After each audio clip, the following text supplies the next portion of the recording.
Successful Minds with Patricia Barnowski-Schneider, the show that takes you around the world to share interviews with some of the most successful and relevant people on the planet. Hear their stories and get the most important business lessons they have learned on their road to success and get exclusive advice on how to implement their success into your life and business. Successful Minds with Patricia Barnowski-Schneider is brought to you by the Strategic Advisor Board and your host, Patricia Barnowski-Schneider.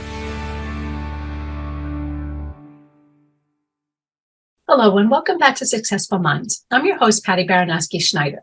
Today I'm joined by Kim Stevenson-Farmakis, who provides coaching and online education for various topics. So I'm going to leave it to her to tell you a bit about it. So welcome, Kim. Tell us a little bit about yourself. So I'm first-time mom at 38, currently pregnant with my second at 41. Congrats! Which is very exciting. Awesome. I'm a personal trainer, life coach, and nutrition coach. And I've written my first book, Empowered Eating, Binge-Free Forever. I do online coaching and face-to-face here in Canberra, Australia. And it's something that I've been really passionate about since a teenager. Having been through my own issues, it was really important for me to show the world that there is another way and that health and fitness isn't just about the body, it is also about the mind as well. Yeah, no, I mean, I think that's awesome because so many people, they kind of fall into this rut. And I guess years ago, nobody spoke about this stuff. It was kind of like they were shamed and they kept it to themselves. And now it just seems like people are becoming a lot more outspoken about it and having people who can say, I've been in your shoes. It's not like someone who read a book. It's I've been in your shoes and you're not alone. I mean, that's one huge thing where people are like, oh, I am. And to see you to say, okay, I can overcome this. Look at her. She did it. That's nice. Yeah. Thank you. Thank you. Sure. Now, can you describe the journey that led you to become a life coach, and how have your own experience, inform your coaching philosophy? So I had a very turmoil childhood, and through that came some very unresourceful behaviors, binge drinking when I was in my teens and 20s, and then also binge eating, to the point where I was taking laxatives to try and purge out what I was doing or starving myself stupidly. And then from there, I did get into the fitness industry in my mid-20s, and I was teaching people how to eat and how to train, but I was the one going home and binging. So I was this fraud. And then I thought, well, okay, I need a goal. I'll do bodybuilding, which when you've got perfectionist tendencies from childhood, that's like the ultimate, I'm going to get judged and be perfect on stage and have this perfect body. And it was my second year of competing, and I got down to my goal weight of 46 kilos for stage. But that whole entire week, I was binging out of control. I was like, I've hit my goal. Like, I got to where I wanted to be, and yet I'm like completely sabotaging this. And this is where I'm like, I've got to do something. There's something else here that I'm missing.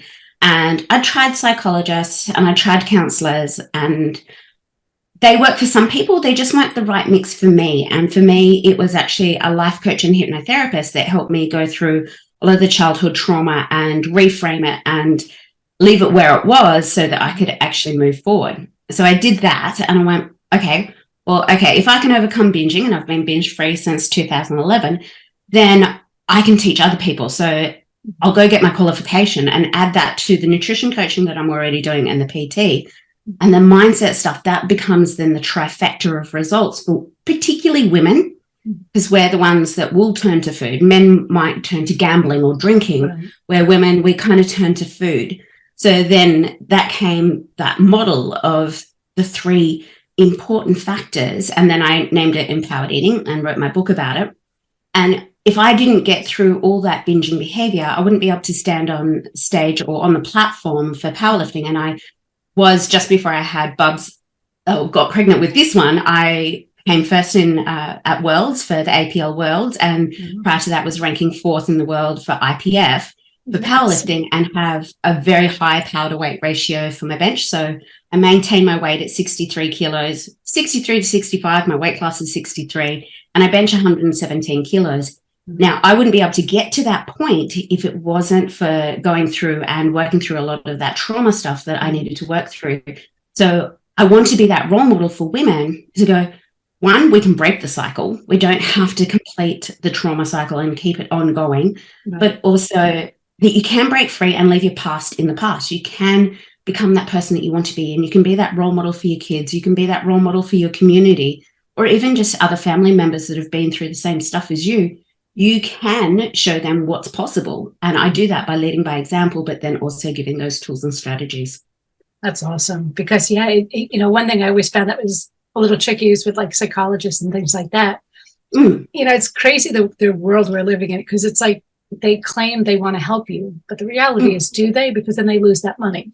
So it almost seems like they kind of pacify you and we'll talk it out. I know somebody went to therapy for years. Why does it take that long? It shouldn't be, it's just, but it's money for them. So having someone again who's been there and people can see that, and you know what you're talking about. It's not like you read it in a course or whatever. You've been there. You know what they're feeling. You know what they're thinking. It makes it personal. And a lot of the tools and strategies I share is stuff I've done myself, because I've been through the same thing. Yeah. Now tell us, in your coaching, you emphasize discovering one's true self. So can you share a transformative moment with a client when they truly understood and embraced their essence? So a lot of what I do talk about is the childhood trauma that comes from the ages 0 to 5. So something has happened from the ages 0 to 5, 0 to 7, that then they've created a thought and belief about themselves. And then the rest of their life, they're looking for evidence, because when you believe something, your reticular activating system in your brain is looking for more and more evidence to back up what you believe. And this one, and this is just a trigger warning for those just out there, I had a client come to me and she was getting migraines. And I'm like, okay, yes, there's medical intervention. You can get Botox, you can have Panadol, you can take Nurofen, all that kind of stuff. But let's actually just look at what message these migraines might be giving you. And so we sat there, and through a full-on, like in-depth hour-long life coaching session, we discovered that, well, I knew some of the background story anyway, that the childhood trauma of sexual abuse actually causes her migraines, and how this plays out as an adult with 2 kids and a husband. When she needs to be taken care of, or she needs time out or anything, she doesn't have the resources, or she does now, but before then, to put her hand up and go, hey, I just need to be nurtured. I need some attention. I need to be loved. I need these things from my husband. But instead, she gets migraines, because that enables her to then have a form of attention that isn't sexual, because obviously the sexual stuff triggers the childhood stuff. So the migraines were serving a purpose. They were a reason why she was getting it. And it was a message from her body that, hey, I need attention. I don't want sexual attention. I just want to be looked after.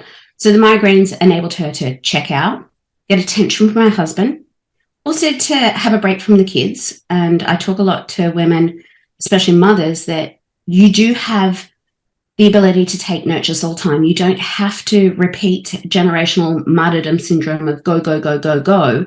It's very important that you do take time out for yourself. I call it nurture soul time. So these were the 3 things that she wasn't articulating, and she wasn't speaking up because of obviously the abuse and everything that happened in her childhood. She wasn't used to speaking up either. So we're building some skills around that.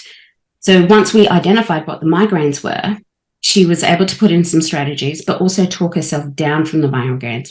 Okay, thank you, body, for the message. It's okay. Thank you. I will ask for my husband to help me.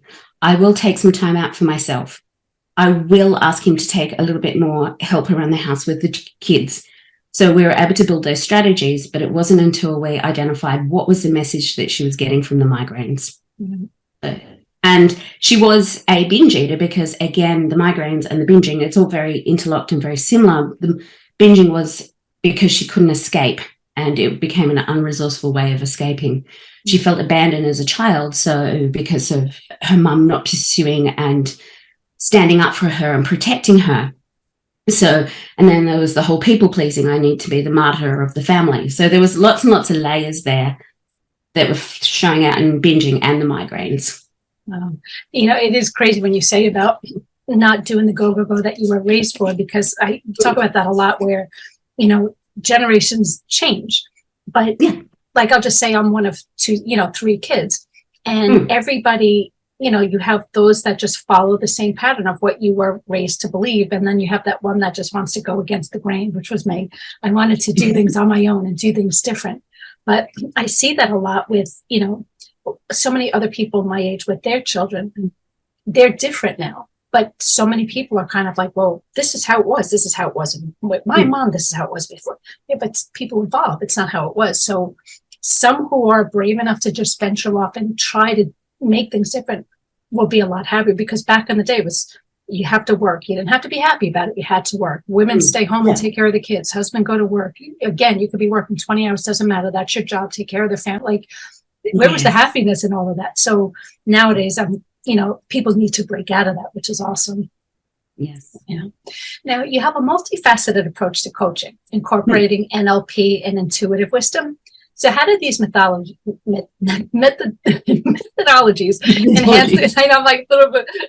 enhance the coaching experience for your clients? So for me, it's always about how can I collect more tools and strategies to help my clients. So it started out with life coaching, then it went into NLP and then RTT. And my next one on my list is hypnotherapy. So there's been many steps to gathering more and more tools and strategies. And then I do make it my own, because if it comes from my own experience through binging, I'm like, well, would this really help? Yes, it would. One of the biggest tools I use is forgiveness letters. And it's not about condoning what had happened to you. It's about stop drinking the poison and hoping someone else will die. Because I did that, like with my biological father. He was very abusive. He was violent. He was incarcerated. And there was a lot of stuff around it. And then I came through in a domestic violence situation through my mother and her choice of the next partner. And then the next big thing that happened to me, I lost a boyfriend to suicide. So there's all this stuff, and I had to go back and forgive these people, not condone what they did, but set myself free from the poison that I was drinking, because that was one of the root causes of my perfectionism, my binging, my binge drinking, and just my workaholism. All that was this big ball of stuff that I just had to work through. And then from that, by getting those skills in life coaching and NLP and RTT, it enabled me then to mold something to help my clients. And the forgiveness letters was one of the biggest ones. And there's obviously lots of other tools that I teach, but that one was the one that set me personally free. Right. You hear, well, first, let's maybe for those that don't know explain what NLP is. So neuro-linguistic program. So it's the language that we use to program our brain. And I'll use a very common one that everybody relates to. So when my clients say losing weight, and this is when I first meet them, I go, okay, so what happens when you lose something? You find it, don't you? So let's use some different words. It could be along the lines of shifting weight or releasing weight. And it's just that change in language that programs your brain to then be able to release the weight. Another one, obviously, is the way that we talk to ourselves. And a lot of women, especially because that's predominantly who I coach, they don't speak to themselves like their friend or even their own child. They berate themselves. And it's like, well, if you're telling off a child, what do? They become more and more naughty, because any attention is good attention. And it's like changing that language about how you talk to yourself and using mantras such as, I am worthy, I am enough, I love and approve of myself. Or even if you can't get to love, it's like, I like and approve of myself. These mantras then reprogram your brain, which is part of the NLP, the neuro-linguistic programming, So they're some of the elements that we use as well. Okay, awesome. And I know what you say about forgiving people. I've been through hell and back myself, and that's one of the hardest things. It's healthy for you to forgive. And like you say, not condone it, but, and it's sometimes I'm always like, that's such a hard pill to swallow, because people have done some horrible stuff. And it's like, but it still attaches to you until you just forgive, because then it's gone. It's a hard thing to do, but I'm glad that you're helping people, because a lot of people, like you say, they're in this situation because of things that have happened to them. And until you learn how to just let loose and just get rid of it by forgiving, they're never going to be rid of it, so crazy. And that's what I say about becoming neutral about it. Right. It's like, have no feeling. Like, I have no feeling about my biological father now. It's just neutral. But I had to revisit what I made that whole situation mean about me. I made it mean I was flawed. I wasn't lovable. I didn't deserve success. I wasn't worthy. That whole scenario meant this. And I had to go right back and revisit. Okay, I'm not flawed. I am worthy. I didn't come out of the womb not worthy. I made that mean about me from what he did to me. Right. So it's revisiting that as well as the forgiveness side so that you do become neutral.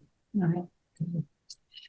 Now, regarding dating and relationships, they can be complex territories. So what's the most common challenge your clients face when looking for new love, and what strategies do you recommend to overcome? So first of all, and this is coming from my own experience, I've been married before. No kids to my first husband, but I was married. And then for me, after that split up, I had to go through a whole heap of stuff, which was, I failed. I was raised in a Christian family. You don't divorce. Even though my mum did it 3 times. I don't know how that relates. But anyway. It's the old do as I say, not as I do. But it's that coding from the church. Right. So I had to work through all of that stuff first. And then I'm like, well, I don't want to bring all of this into my next relationship. So I have to go through and work through all this stuff so I don't have the excess baggage. So definitely the first step is always work on yourself first. Get yourself to the level that you feel that you're comfortable going out into the world, because like attracts like. If you're in a really low position, then that's going to come out in what I call your X factor, in the way that you portray yourself, your body language, your confidence or lack thereof. So do work on that fundamental stuff yourself. And then what is it that you want in a partner? The morals, the values, a bit like a shopping list. Write out all that stuff that you want. And then if you find 80% of it, then you're doing really well. And then look at getting to know that person. And the biggest clues I always say is your family. Look at their family dynamics, see how they operate, how they communicate with their parents. And then that will give you some clues as to how they operate. And then that way you can move forward into more of a loving relationship. So I'm now happily married to my husband. I went on 49 dates to meet him because I had a set criteria of what I wanted, but I also had done the work. I was confident that I was showing up the best I could possibly be because I'd done all the emotional work as well. So a big part of that is doing the emotional work.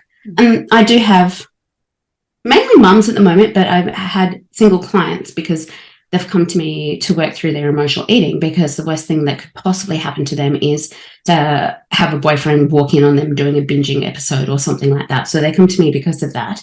And then we work on all that foundational stuff, the childhood stuff, and then moving them forward so that they can be the best possible version of them, so that they know intrinsically that they're worthy, and then they're going to attract a partner or a mate that has that same level of confidence, so that they don't have a toxic relationship. And if you've looked at things like your attachment theories with anxious attachment or avoidant attachment, you don't want those type of people in a relationship. So you've got to work through your attachment stuff from your childhood first to be able to then put yourself in that best possible position. Yeah, you don't realize how it's all tied in together. You just think, I must just be a bad person. I suck. There's reasons for it. So good that you're, basically tackling all of it for them. Yeah, it's all layers and layers and layers of stuff. Well, we kind of spoke on that, but many people struggle with self-worth and confidence, especially after a breakup. So how do you guide someone to rebuild these aspects of themselves? So definitely looking at why you have those self-confidence issues. That's the biggest key. And I've mentioned it so many times. It is that childhood stuff that's unresolved, and that thought and belief that you create about yourself as to why you're not worthy and why you don't have confidence. So it's looking at those limiting beliefs and then looking at, okay, where else in my life do I have vacuums? I'll again go back to dating stories. I had a guy and he was correct. He told me I was boring. And it was probably the best thing he ever did to me, because I was so focused on just training and exercise. And this is while I was bodybuilding. So I didn't have anything else in my life. So it was about looking at, where are the vacuums in your life? There might be a vacuum in spirituality. There might be a vacuum in hobbies and interest, there might be a vacuum in your career and you're not happy. And all these little parts, it's kind of like a wheel that travels down the road. If there's some glitches in it, the wheel's not going to move forward. There's going to be vacuums. And that's when people do emotionally eat as well. That comes into it. So it's looking at those vacuums, looking at those limiting beliefs, looking at what stories am I telling myself that aren't true, that it's just something that happened to me, and then working through that to be able to feel that you're a whole person that has purpose, and what is it that you actually want to do moving forward, having a compelling future to also move towards. And it's tricky because I know you mentioned like the age group. You know, most of us, like I think I have one vague memory, a one-time thing when I was 3 years old. I have one vague memory when I was in kindergarten. But other than that, you don't really remember much before like second grade, you know. So people have a lot of trauma that they just kind of suppress in their head because, you know, you were young, you don't know. But being, you know, it's good that you help them bring that out, because if that is the cause of this problem, you suppress it even more because you don't want to think about it, you know? Yeah, absolutely. Now tell us, career transition can be daunting. So what's the first step you advise for someone looking to pivot their career, and how do you help them navigate the process? So definitely start to look at what is it that you want to do long-term that brings you joy. So first of all, what is it that you enjoy? Like I have loved self-development since I was a teenager. The Road Less Traveled by M. Miller Scott or something along those lines was the first ever self-development book I read. And I was obsessed with health and fitness. So Dolly magazines and Girlfriend magazines, and then Cleo and Marie Claire. So I was always obsessed with the personal development and the nutrition and training. So then I was able to, after I had a stint in hospitality, was able to create a life around what it is that I love. So finding things that you enjoyed as a child, what is it that you love doing now? How would you like to make impact? And what are you good at? If you assess all of those and just brainstorm like all over a piece of paper, like bomb it onto a page, then you might be able to find some clues and join some dots and go, oh, I can create something out of that. And it might start as a side hustle. Start it as a side hustle. Don't put the pressure on yourself to create it into a business or something that's successful straight away. You might have to slowly reduce the hours at work and slowly increase your side hustle to one day do be able to take it on as a full-time business, but just take that pressure off and work on it on the side. And it may mean that you have to be very vigilant about scheduling. You have to set time aside. And mums, we become very, very creative on how we use our time, because I know now in business, I only have half an hour here, an hour here while she's napping, things like that, where I become very pedantic about what am I doing? Am I doing money-making tasks and things that are going to move me along, or am I just doing busy tasks for the sake of doing busy tasks? They're scheduling it in. Yeah. No, it is cool that, you know, finding what makes you happy, because like I remember when I was a kid, I always wanted to be a veterinarian because I loved animals, until I realized how many years of school you had to go through, and I was like, yeah, no. But you know, there's other things that I could do if I love animals. You know, like a lot of people in my family, they did dog walking, dog boarding. You could work, you know, volunteer in an animal shelter. You could do anything that brings that joy. Doesn't mean that I have to go full-fledged, you know, but yeah, people just have to investigate a little bit and be creative. And if you have a job that you don't particularly like, you might frame it as a platform. Okay, I get paid to sit in an office and do some reception work. But outside of that, I'm now doing something I love, which is volunteering for the local, or we call them RSPCA here. I'm not sure what you guys call it over there, but the animal shelters. Oh, okay. And yeah, we're APCA. So thinking that this job gives me a platform to do this. Or like some clients, I had a client that absolutely loves sailing. So the public service job that we have here in Canberra, that's her platform to be able to do what she loves. Right. It's also just get creative. Word it. Yeah, you just get creative. Now, you mentioned this a little bit with spirituality. So can you explain the role of spirituality in becoming one's best self? And how do you integrate this into your coaching practice? So and it depends on people's background. A lot of people do believe in something higher than themselves. Yeah. I have my own Christian faith, but it is whatever it means to you. It could be angels, universe, something higher than you. And it is about spending time with that higher person. And it doesn't necessarily have to be a person. It could be he, she, could be just something like the universe. So getting in tune with that, and that comes down to things like meditation. And meditation to me is just about reducing cortisol and just letting the dust settle and de-stressing yourself, because it's like a muddy bucket of water. If you've got a muddy bucket of water, the rocks and everything are all messy. And then if you sit still and do meditation or journaling or just be out in nature, then it settles, and then you've got the clear water above the top, and that becomes then your clarity, and then you're able to get messages or inspired action on. And that inspired action, okay, a bit woo-woo, it could be coming from the universe, but actually it could just be coming from your unconscious brain.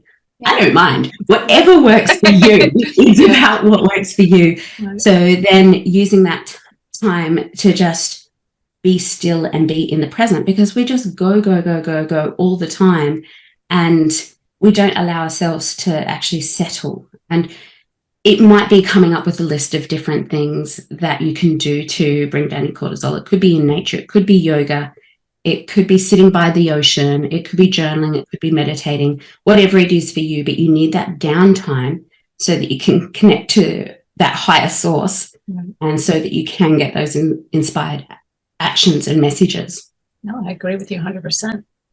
So now telling me, healing from false beliefs and releasing trauma, they're significant parts of personal growth. So can you discuss a technique you find particularly effective in facilitating this healing? Yeah, absolutely. Having an outside person certainly does help. So a coach, but also, as I mentioned, the forgiveness letters, the mantras, rewriting your brain, basically, that's what you're doing. Having a look at, like, where are the vacuums in your life? What are the things that you could be soothing with unresourceful behavior? So is it abandonment stuff from your childhood? Is it people pleasing? Is it belief that you have to work hard because nothing comes to those that are cruising along in life? Are you feeling not safe, or have you felt not safe in your childhood? Is it being visible? Do you have a fear of being visible because that gave you unwanted attention somewhere? Is it escapism? Is it perfectionism? So looking at where those vacuums are in your life and what that has now played out as an adult, so that you can do the adult work and move through that stuff. And then one that I haven't mentioned, which I find just clears up the energy. And again, it could be a bit too woo-woo for some people, but clearing the energy by doing some decluttering. So I did this recently. I decided to declutter my wardrobe. One, also, by the way, for those that are struggling and wanting to shift their weight, by decluttering out the excess sizes that are too big for you, it also unconsciously tells the brain that, look, we're not going back to that size, right, so we're going to get rid of it. So I was wanting some new clients, and I decluttered my wardrobe. I went for a walk, and I ran into someone in the neighborhood, and she actually, for the first time, asked me what I do for a living. And I said, I'm a life coach, personal trainer, nutrition coach. And she's like, I've been looking for a personal trainer. To me, it was just too coincidental that I decluttered and then found a brand new client. Yeah, maybe. But also to shift energy as well. That's important. Yeah. It's funny what you just talked about, how, listen to your body, listen to your things. I just had this conversation yesterday. Your body and your mind is trying to communicate with you, whether you realize it or not. And we just spoke about this yesterday, how I used to always have nightmares of being stuck in an elevator. For years, I had nightmares. I would just be in this little elevator. I'm terrified. And I remember somebody saying to me, I felt stuck in these relationships that I didn't want to be in. And once they explained it to me, I never had that nightmare again. But it was my mind's way of saying you feel stuck, you have to break free, So yeah, listen to these little signs. Message. Yeah, listen to the signs. Yes, absolutely. So now, identifying and altering self-sabotaging patterns, it's crucial for personal development. So what is a common pattern you see? And what's the first step towards changing it? So definitely, and I actually call this empowered eating sabotages. So it is the abandonment. the people-pleasing behavior, the believing that you have to do hard work, that you don't feel safe, that being visible is not safe, escapism, and perfectionism. They're the common ones that I come across in coaching. And obviously there's a lot more. It was really interesting yesterday in my life coaching session. We came to an understanding through exploration. It's like I'm an investigator and we go investigating into the little dark corners of the client's life. And for her, a feeling of overfull or being full allowed her to feel safe. And it was just this first time that she'd made this link of being full equals safe and strong. So, and you can understand, like when we get hungry, we get shaky and all a bit funny. So I can understand where that association came from, but we had to do the childhood work and look where that came from. And it came from school. And from school, she was the Dumbo or the not smart one or the blonde bimbo. So the teachers back in her generation, she's about 50 something, it was very black and white the way that the teachers taught. And she believed that she was the Dumbo. So she'd come home and soothe those feelings of being the dumb one by eating sugary, unhealthy food. And even her mum would tell stories of she would go to the bathroom and then go hit the cupboard straight away and eat all the sugary foods. Now, she was also doing that now as an adult, and we were working through a situation from this week where she had stressful stuff at work and she was coming home and binging. So we needed to make that correlation. And then we did some work around going back to the teachers. And if you had the panel of teachers, she said, we'd be a teacher and a principal and maybe a chaplain or somebody else, and we'd put them down as a panel. And we had that little bit of a dialogue, like, what would you like to teach them? Well, not every child believes in or is capable of learning in a black and white situation. I need discussion. I need interaction. So that was enabling her to heal in a way that was probably a little bit different to, say, a psychologist or somebody like that, where she could have that open dialogue and put into a scenario, and that helped her unconscious brain process everything. And then we came up with, it's old me that does that behavior, not new me. New me does this. So it was going through that process, and that's where I talk about going back to do the childhood stuff, then having that dialogue with somebody that's hurt you or in this situation caused a limiting thought and belief, and then how do we move forward from that? Trust me, I get it. I went to Catholic school from pre-K to high school, so I don't know if you heard stories about those nuns. I'm like, yes, they leave a lasting impression. Because I have my own faith, but coming from that kind of background, there is so much coding. I see it in a PT scenario where a client wasn't allowed to play in the monkey bars, wasn't allowed to swing on swings because, oh dear, you might flash your undies, and that's not appropriate from the Catholic nuns. And there's been so much stuff that she hasn't been game enough to do physically and emotionally because of her religious upbringing. So then when we talk about the declutter, it might not be a declutter of physical space. We had to work through and declutter some of that emotional stuff from her religious upbringing. I'm not being a Debbie Downer on religion. I'm just saying there is stuff there that you get coded with that you need to break free from, because it is sabotaging you. It is holding you back from being your best physical self, but also your best self emotionally, mentally as well. Right. I mean, I don't know if it's a good thing or bad. I'm not the most practicing Catholic, but it wasn't so much the religion. I guess back then it was the school, you were taught better. But the nuns there were just so mean. It's like, sit there like this, don't say a word, you do it. And then if you spoke up, you got like back then they would hit you. It didn't matter. It's just so you were just taught like nothing was ever good enough. I just have to be perfect. You get that drilled in your head. Crazy. And women should be seen and girls should be seen and not heard. For sure. And that you're unable to speak up. You don't have any boundaries. You can't articulate your needs.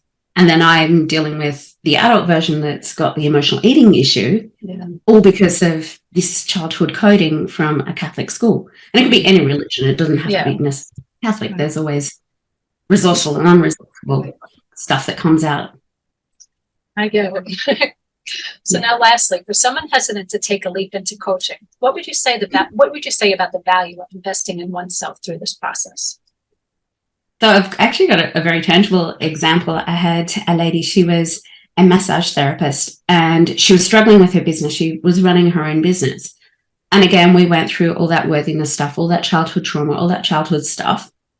And from that, last year, she added an extra $30,000 to her bottom line because she started to step into her own space. She was able to put herself out there in Facebook marketing and various other different ways to promote herself because she was able to work through all of that stuff. So by working through all your childhood stuff, then enables you to show up differently in the world. You might go from promotion. I had 2 clients recently that have gone for promotions because they believe that they're worthy. They believe that they are worthy of that next position, that they are capable. It's not the low self-esteem that's holding them back. So that's in a very physical way and in a tangible money way, but also showing up better in your relationship. If you have a better relationship with your significant other, that's going to have a flow-on effect. It also means leading by example. So leading by example to your kids, that's a big, big one. It's because I've come from that generation. My grandma emotionally ate, my mom emotionally ate, and then I was emotionally eating because I wasn't modeled any other way. Right. So by then doing the work myself, I know that my 3-year-old is not going to have that unresourceful behavior around emotional eating.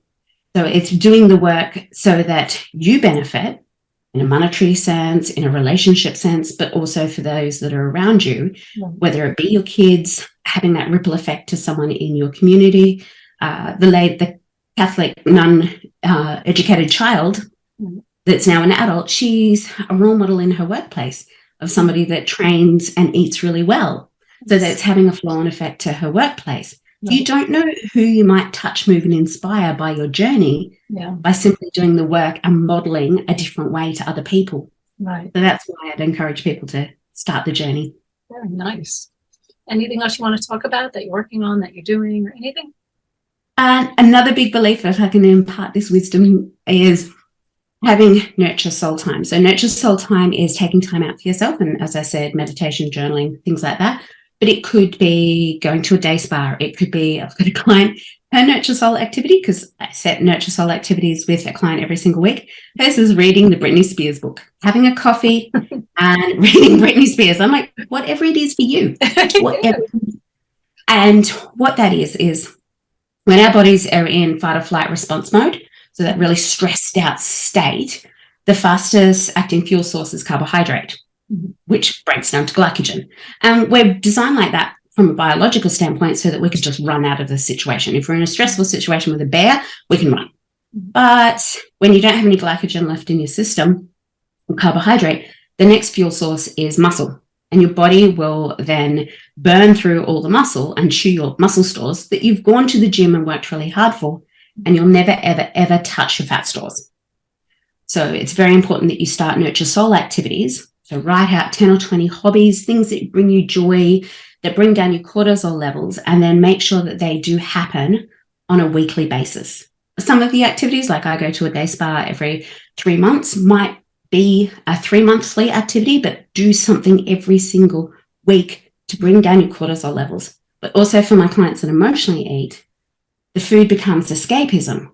But if you then build in forms of escapism before it happens, it's like putting on the sunscreen before you get sunburned. Right. You build in these activities to nurture yourself first, you then won't use food as the way to escape. That's, if I can encourage particularly women that come from the martyrdom syndrome, that you must go and not take time out for yourself. If I can just impart that one piece of wisdom, it's going to help in every other area of your life. Right. No, I think people need to be reminded of that, because it's always like it's crazy when they'll say, well, there's not enough hours in the day. I just don't have time. But when you think about how much time you waste on stupid things, you can spend 20 minutes social doing media, it. You can always find the time. Yes. So good. So how could people, I guess, contact you or learn more about you? Yes. So my Instagram is Kim Stevenson-Farmakis, and I am getting into my reels so that I am imparting just like a 90-second piece of wisdom. I also have Transformations by Kim. So that is my website and also my Facebook page as well. And I also have Empowered Eating for the YouTube channel. On my website, you're going to find copies of my book if you'd like to purchase my book. I've spent a little bit about it. So Empowered Eating, Binge-Free Forever, also available on Amazon. And then I also have my online course where it gives us Tuesday night group coaching session together, but also there's an online self-paced 7-step program to be able to work through all your binging behavior. So those 7 steps to become empowered with food. So what I call empowered eating. So they're the best ways to contact me. Awesome. Well, thank you again for being on the show. Again, that was Kim Stevenson-Farmakis. So thank you for listening to Successful Minds with Patty B. Never miss an episode by subscribing. So thank you again.